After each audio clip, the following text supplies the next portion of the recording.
Hello, hello. You listen to another episode of Let's Talk Sports with Tim McCain, and I have the pleasure of interviewing Stewart. Gillette, how you doing today, sir? Good, buddy. How you doing? Doing well, doing well. So 2-0 as an amateur fighter. Um, but I feel like looking at you, I feel like you also played other sports. Before you were as an amateur, what other sports did you play? I actually never. I mean, I played sports around the neighborhood. I have 5 brothers, so I'm the youngest. So I grew up playing sports with them, but I actually never was in like high school football or anything like that. Really? So what Yeah. got you into mixed martial arts? Well, of course, I grew up fighting with my brothers and stuff like that. But, Yeah, 5 brothers. yeah. I kind of got into a little rough patch where I was getting in fights around the bar scene and just around the neighborhoods and stuff like that. And then actually met my first coach, Joe Kearney. He worked with my brother, and I met him, and he basically told me about come out to Lions Crest, which is in Burgaw, come out and just train with him and try it out. And so I did that for a little while and trained with him a little bit off and on, but nothing real serious. And then he kind of talked me into taking my first fight, so I did it. Yes, sir. So that was your very first official fight. So was there any nerves or any fight or flight type tendencies that you were facing when it was your first amateur fight? It's crazy because I always thought okay, and I've been in plenty of fights, so it's not gonna be no different. It ain't gonna feel much different. But man, it was the most scariest feeling in the world being in front of them people. It was absolutely crazy. It's like I hated it, but then when it was done, I loved it, wanted to do it again. Wow. But yeah, it was definitely it's something that you really can't explain to people unless you've done it. I understand. Well, I want you to take us there. I want you to take us mentally to where you were at when you were in your first amateur fight. You were kind of like, whoa, what's going on here? You got people watching me. Just take it through your mindset, your mind, and when it comes to not only fighting in front of all these people, but you got another killer right in front of you.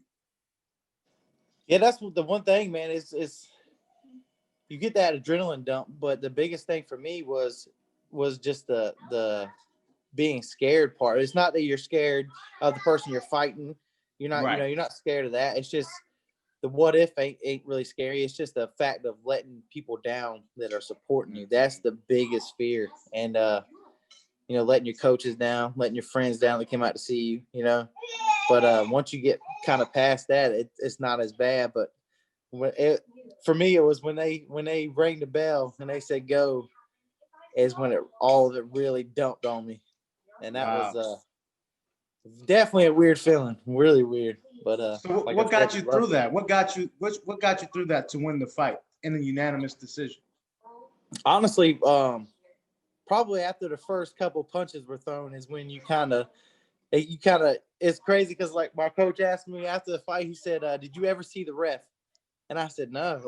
And it's crazy to think because he's standing right there beside us when we're fighting, but it's that tunnel vision. I've never seen him, So, but basically after the first couple of punches are thrown, you're more of your training and just the routine of your body basically takes over. There's not a whole lot of thinking that goes on. Your body kind of just takes over for you. Reacts. So what did you take? So learning from the first fight, what kind of tools did you add to your arsenal for your second fight? Cardio is everything. I went all three rounds in the first fight.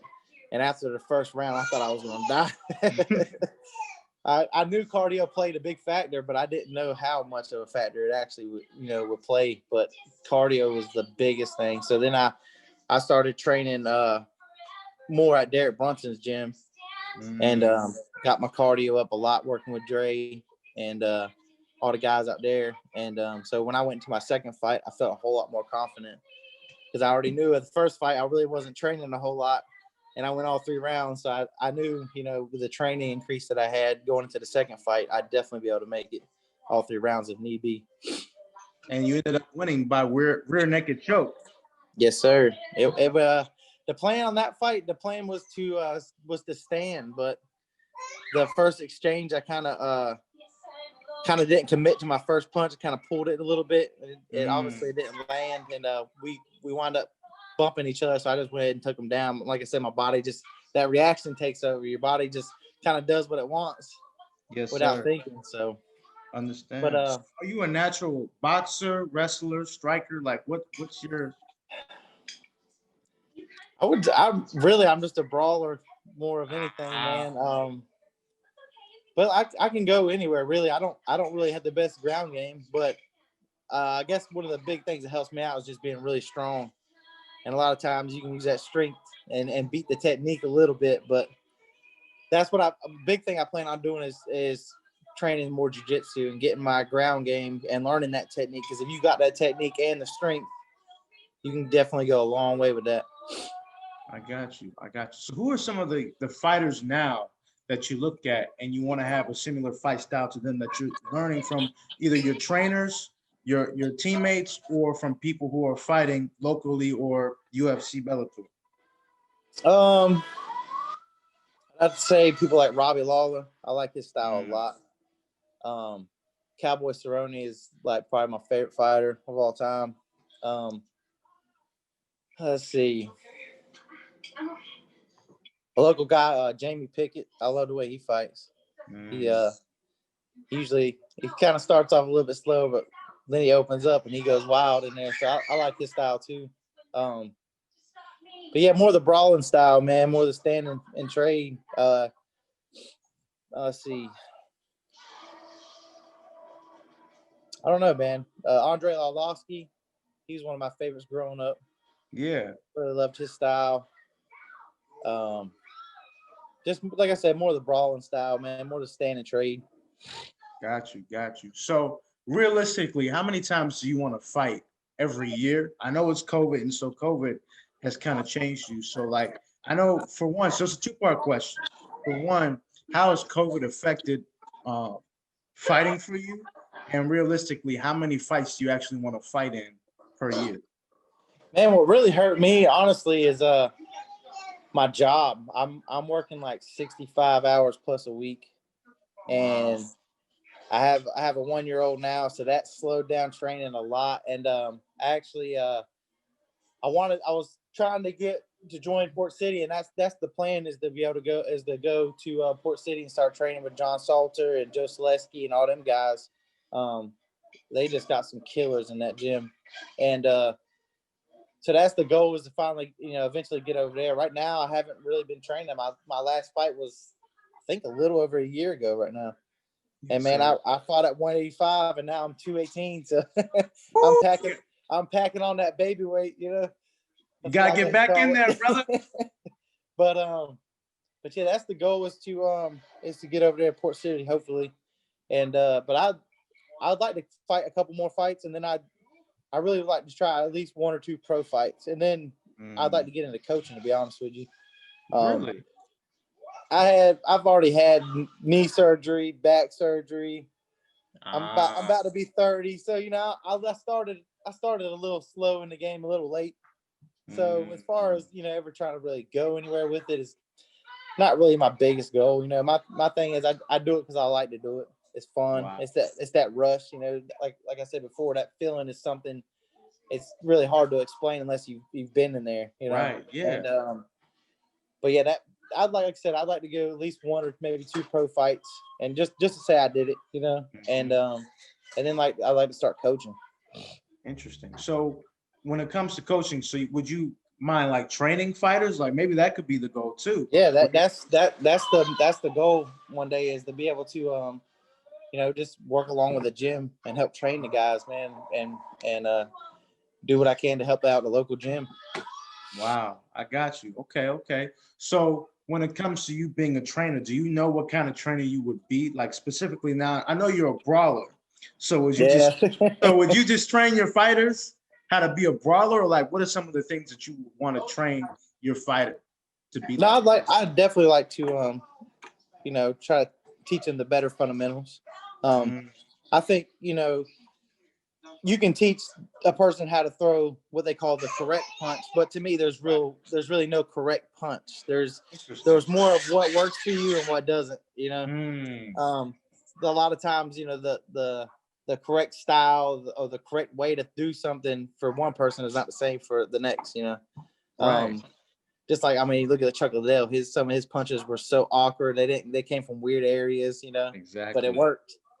Right, Deontay Wilder's somebody he throws wild punches, and it got him a long way doing that. Did. So, but yeah, but anywhere really. I mean, I'm not terrible on the ground. I'm more of a person that can honestly can teach people probably better than I learn. Interesting.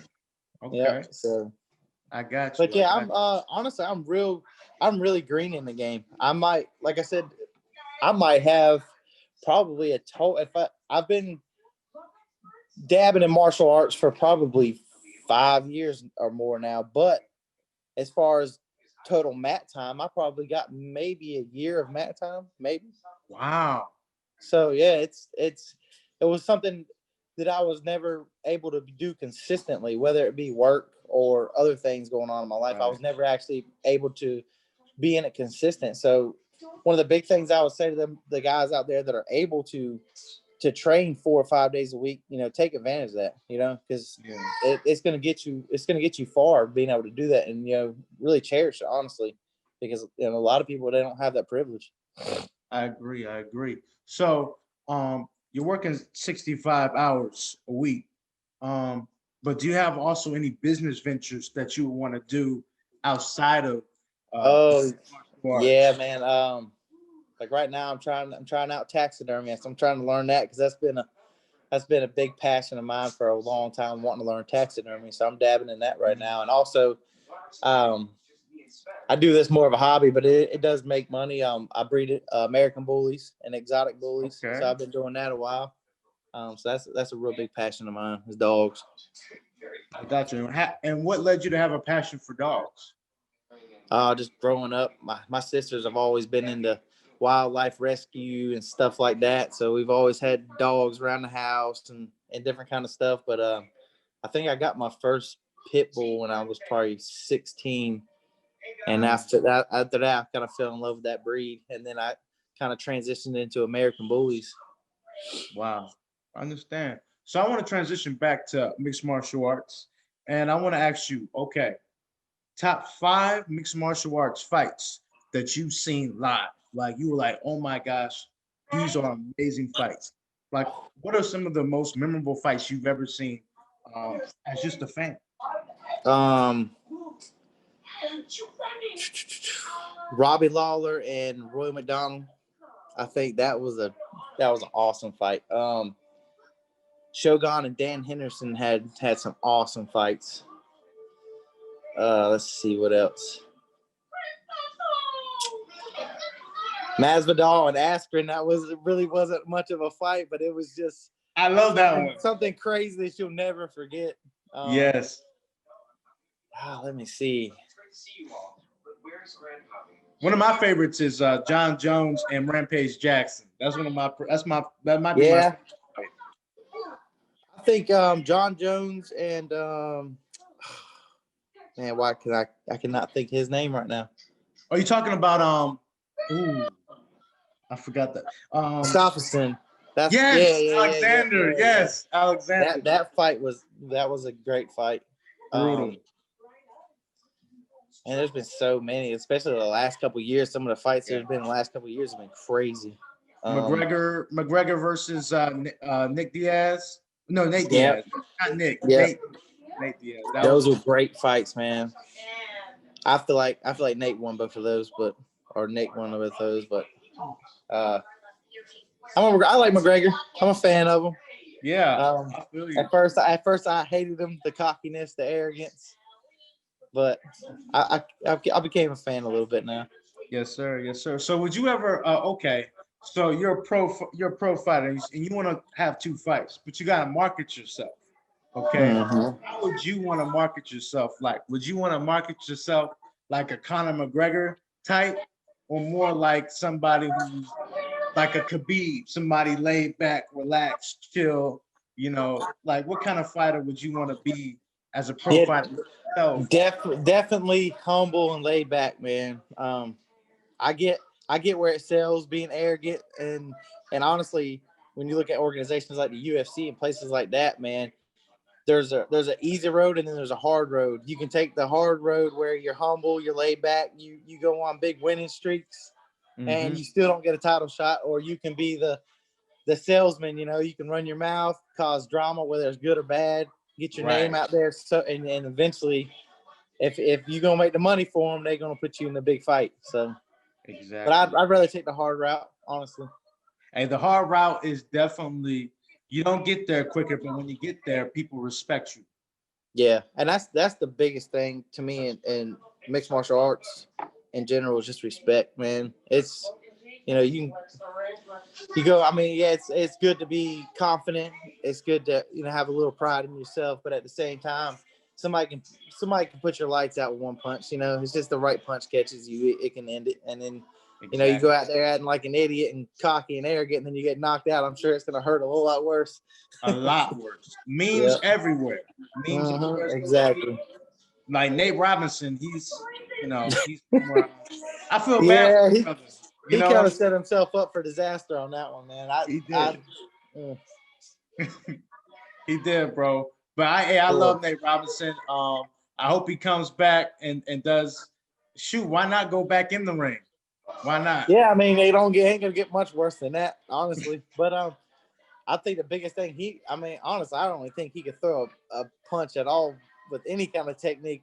From what I've seen the videos from, I was like, this is gonna be bad. Yeah, he's he'll get there. He'll probably have a trainer in or whatever, and they'll work on it. He probably doesn't need to rematch Jake Paul though. No, that's not. Nah. He Jake Paul actually he actually got some skills. I mean, Yes, a lot of people, say he's trash, but he actually got a little something going on. When you got that exactly, kind of money and you can sit at home and train with the best people you can all the time, you're gonna have a little something. exactly. So, Stewart, currently, are you training right now? Like, what got you into training? Are you training anyone right now?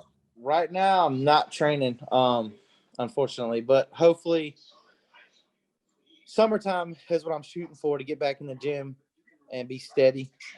If not sooner, but I think COVID's gonna play a big deal. We're gonna have to see what that crap does and whether they shut everything down again or not. Exactly. So, Stewart, what does success mean to you, and what are your personal keys to success? I guess success is really all how you see it. You could go out there and I could be 0-2 right now, but if I'm happy with, you know, just getting in that ring and saying I did it, and actually, most people won't do that. You got a lot of big mouths out there that'll talk all that trash, but you won't ever see them step foot in a cage. Mm, So I guess success is just measured how you measure it. I mean, right. and I'm happy that I'm 2-0 right now, honestly. But at the same time, I feel like I have a lot of potential, and I could fight a lot of people with, a better game than I've fought so far, and I could test myself. But like I said, I'm green in the game too, so I can't really act like I'm some great fighter when I'm green in the game. But Yeah. I would like to test myself, but I want to be able to, at least be in the gym at least 6 months and get my cardio up, get a good camp in before I take one of those fights where, the person's really experienced, and either has a better record than mine or just as good. Yeah, I mean, I totally feel you on what you're saying, but just side note, Anderson Silva started his UFC career at 32 years old. That's true. That is 32 true. years old. That is So, true. and you might end up being like, wait a minute, I kind of like being professional, making a little money here and there at it. And Yeah, so, and that's the cool thing about local North, North Carolina, really in general, especially the East Coast, man. There's so many guys. You got Derek Brunson, you got Jamie Pickett, John Salter, Joe Selesky. You got all these guys, and those are all ways you can try to get your foot in the door. Them guys, all of them are willing to help anybody. They're not going to turn your back on you. So So that's a big blessing, honestly, in North Carolina that, you have people around like that. Yes, sir. Yes, sir. And when do you think, and actually I'm glad that you brought up North Carolina, because when do you think that North Carolina as like the fight game, okay, where do you think that we started blowing up, and why do you think North Carolina does not get the recognition it deserves when it comes to the fight game? Honestly, I think one of the reasons that North Carolina doesn't get the recognition it deserves really is because most of the fighters that are in the UFC from North Carolina or in Bellator or even the local pros, they're mostly humble guys, man, down to earth. They're not cocky. They're not arrogant. They're not running their mouth. They're just earning it. They're putting in the work and they're earning it, but they're not running their mouth. And a lot of the big organizations, that's something they feed off of. That's what gets your name out there. But I don't think it'll be long before North Carolina starts getting the recognition it deserves. Yes, sir. Yes, sir. And where can people find you on social media? And also, 15 years from now, where is Stewart Gillette? Hopefully, helping one of the local gyms out, man, train guys, and try to be a good coach and help North Carolina out. Yes, sir. Yes, sir. And social media, where can people find you? And your fights, where can they find them on YouTube? You can, I believe Fight Lab has one of my fights posted, and I'm not sure if my first fight ever got posted, but you can just find me on Facebook, Stewart Gillette. And then also you got my bully page, which is Southern Block Bullies. You can find that page, and also I got a MMA page, which is Stewart the Bully Gillette. So you can look that one up too. Yes, sir. Yes, sir. Well, thank you very much, Stewart, for your time. Man, I cannot wait to see you in the ring. I would love to see you in the octagon. Like I said, hopefully summertime, brother. We'll see what summertime. We can do. Yes, hey, sir. Let me know when you're fighting again. I'm gonna show up. Will do, buddy. Appreciate it, man. Yes, sir. Have a blessed day.